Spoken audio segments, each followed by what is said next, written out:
What is going on, you guys? It's your girl Diana, back at you with another YouTube video. I've had a couple of people ask me on my live streams how you pass down different IVs and natures when you're breeding your Pokemon, so today I figured I would just do a quick little video showing you exactly how to do that. So if you are new here, make sure that you subscribe so that you're always up to date with the latest Pokemon news, and give this video a thumbs up so that we can push it out into the YouTube algorithm so that more Pokemon fans can see it. And if you would like another way to support the channel, please feel free to check out the merch store. There is a link down below in the description that takes you to not only my merch store, but also all of my other socials to keep up with what I'm doing on a daily basis. And that way we can have matching sweatshirts too. And if you're still looking for a last minute Christmas gift for yourself or for a loved one, I have linked copies of Pokemon Scarlet and Violet on my Amazon storefront, which is down below as well. But let's go ahead and hop into some more breeding basics.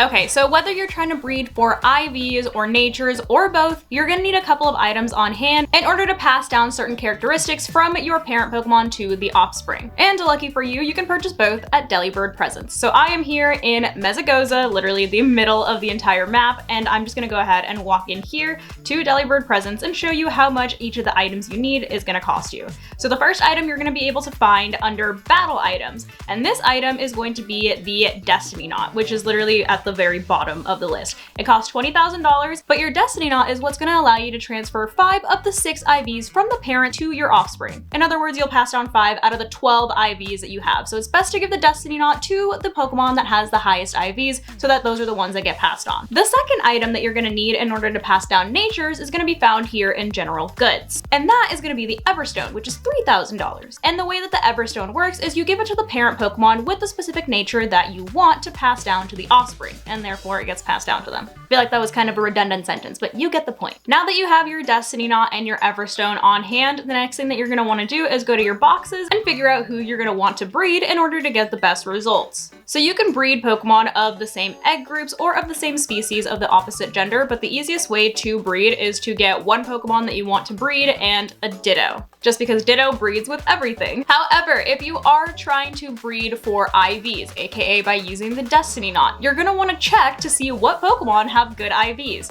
And you get access to rating these stats after you complete the game and talk to a Pokemon Center for the first time. And what you're going to want to do in your box is you're going to want to hover over the Pokemon whose stats you want to check, and you're going to hit the plus sign on your Joy-Con. So now you're able to see the words under each of the stats. So you can see that this Ditto has okay stats, aka it's trash stats. So for breeding purposes, I actually wouldn't want to give this Ditto in particular the Destiny Knot. However, for example, if I did want to breed this Charizard stats, I would give this Charizard the Destiny Knot because it has amazing stats. You can see that it has the best stats in every single category, aka it has 6 perfect IVs. So this is an ideal candidate to breed if you are trying to breed Pokemon with good IVs. One thing to note, however, when it does come to breeding IVs, and I'm going to use my starter Meowscarada as an example. Meowscarada's stats were not good when I got her. However, now she has amazing stats, and you can see that it's because I hyper-trained all of her stats. And you'll see that it says hyper-trained underneath each of the stats. What hyper-training does is it ignores the stats that your Pokemon was given when you received it, and it improves them as if it was born with those stats. However, if you hyper-train your Pokemon,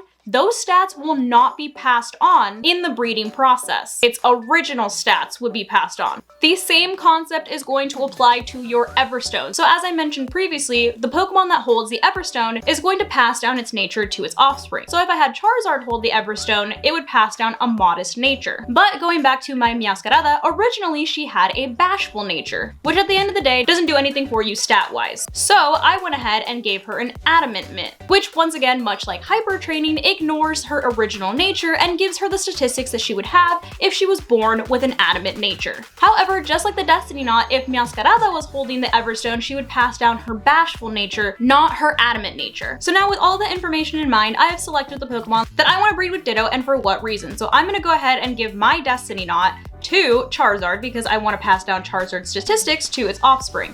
I'm not going to give Meowscarada any other item because Meowscarada's stats are not going to get passed down, and neither is its nature, at least not the ones that I want. However, I do want to breed Meowscarada to get a shiny, and the easiest way to get a shiny without having to go through the hassle of completing your Pokedex and receiving the shiny charm is by using the Masuda method, which is by getting a foreign Ditto in any other language than your own game. So for example, I play the game in English, so any other player that trades me a Ditto in a language other than English would suffice. Normally, without using a shiny charm or the Masuda method, your odds in hatching a shiny are 1 in 4,096. However, by breeding your Pokemon with a foreign Ditto, your odds increase from 1 in 4,096 to 1 in 628, which obviously is a lot better odds. And your odds will increase even more if you use the shiny charm and the Masuda method in conjunction. But now that I have all of my Pokemon that I want to breed in my party, what I'm going to do now is I'm going to go ahead and set up a picnic. And so now that I've set up a picnic, all I have to do is periodically check this little basket over here for any Pokemon eggs. And there is a way for you to speed up the process as well, and that's by making a sandwich. So I'm going to go ahead and make a sandwich. And the easiest way to get egg power level 2 so that you don't have to use any Herba Mystica is by making the Great Peanut Butter Sandwich, which only requires banana, peanut butter, and butter. So I'm just gonna go ahead and select that from my actual recipe page, and I'm gonna use whatever pick I want. I just bought a bunch of Eevee ones though, so I'm gonna use that one. After that, of course, you just assemble your sandwich. I am going to make probably the ugliest sandwich on the planet. I can never make my sandwiches look any type of aesthetically pleasing. Also, pro tip, if you are making any kind of sandwich and it is stacked super high, you don't actually have to put the top piece of bread on the sandwich. You can just kind of toss it aside and make it an open face sandwich, and it still works. This is as long as none of the ingredients fall off of the sandwich. But now that we've made the Great Peanut Butter Sandwich, you'll be able to see that we have egg power level 2, braid power electric, and experience point power normal, which the other two don't really matter since we're only gonna be using this for the egg power. But now you should start having eggs pop up within a minute or two. Like I said, you just kind of have to chill around here and check your basket every couple of minutes. The basket can only hold up to 10 eggs if I'm not mistaken, so you do have to make sure to check it periodically so that your basket doesn't get full and you waste the rest of your sandwich time. But the sandwich will be active for 30 minutes, which means you will be able to collect eggs for the next 30 minutes. And lo and behold, in the time that it took me to explain how long it takes for eggs to happen, I already have an egg in here. So I'm gonna go ahead and take it out. So now that we're done collecting our eggs, all you have to do now is go ahead and put them in your party so that you can start hatching them. And the best way to do that before I start putting more eggs in here is to go ahead and put a Pokemon with Flame Body in your party, since that will make your eggs hatch faster. But once you have all your eggs in your party, you can just go ahead and exit out of your boxes, and the quickest way to get them to hatch is by hopping on your legendary and quite literally just running back and forth. So I would just pick any spot where there's a bunch of open area and you can just quickly turn around, do the same thing over and over and over again, and try not to run into any wild Pokemon because it'll just slow you down. You can also do this by just literally exploring the area around you. You don't specifically have to just run back and forth, but if you're just trying to hatch them as quickly as possible, you can do it that way as well. All right, so it looks like we are getting our first egg, so let's go ahead and take a peek and see what we hatch first. I should have Charmander and Sprigatito egg, so we'll see which one this one ends up being. It's a Charmander! Whee! But that is basically all that there is to it. So hopefully you guys found this video helpful, and as always, thank you so much for watching, and I'll see you in the next one. Love you guys. Bye!